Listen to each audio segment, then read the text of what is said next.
It is Saturday morning, October 8th. It's about 8 a.m. Sun just rose. I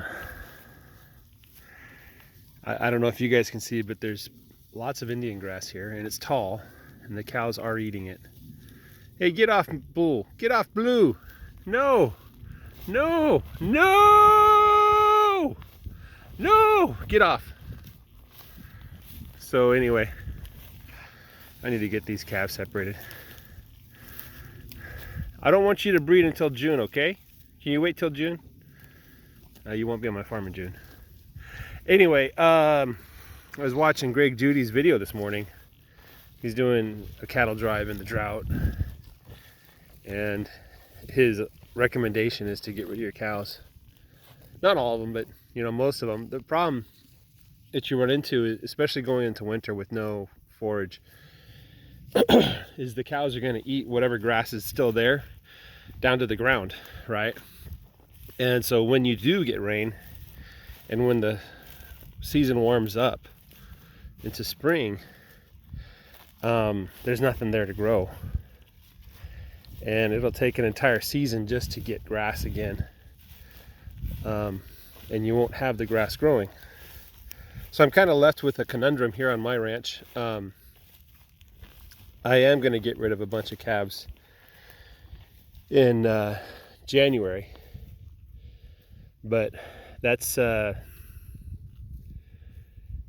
months from now, and so I have to somehow either use these cows to abuse one part of my pasture and leave the others alone so they can wait for the rain. There might be rain coming in a few days.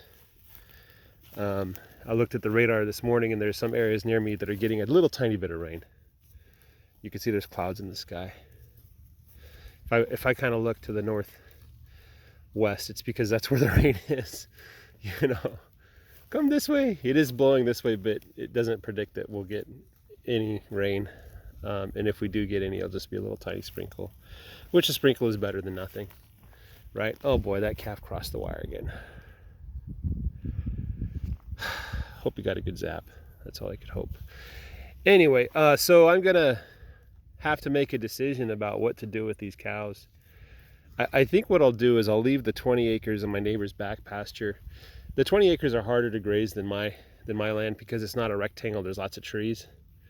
It takes a lot of work to graze it, so I try to graze it as little as possible because I don't like to work.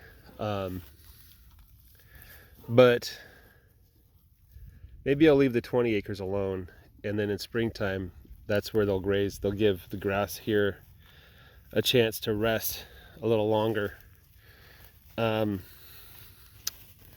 Maybe I break up into 2 herds, the steers and the bulls, and the cows and the heifers. And that way they can move a little more slowly. And, one will be halfway down the pasture compared to the other. Wonder if that'll make feeding easier. I don't know if that'll make feeding easier. I might have to get another trough, and I might have to feed them more food. Just get used to feeding them more food. And the nice thing about not having any rain is it doesn't spoil any feed that's in the field. Just sitting there waiting to be put into a 5-gallon bucket. So anyway, yeah, these are the kinds of things I'm thinking about right now. If there is somebody who has some grass and they want to buy a couple cows, and they approached me and said, hey, I want to buy a cow, I might even say, yes, please. Do you want an extra one? Especially if it's somebody close by and I know them.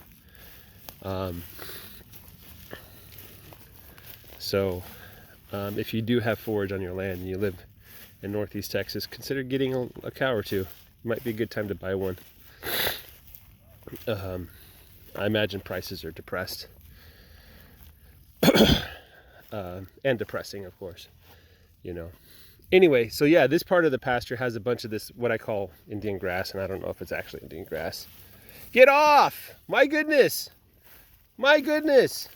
No! No! No! Bad cow! Does this guy have his balls still? Is this one of those that was... No, he doesn't have anything. He's firing blanks. Okay, have fun. Do whatever you want. I don't care. Um, but yeah, he's too young. He's not. Bulls need to be, I think, 1.5 years. I mean, I heard they're fertile. Some of them are fertile pretty young, but you know, in terms of actually impregnating a cow, it requires more than just the desire. You know, you have to develop further. Anyway,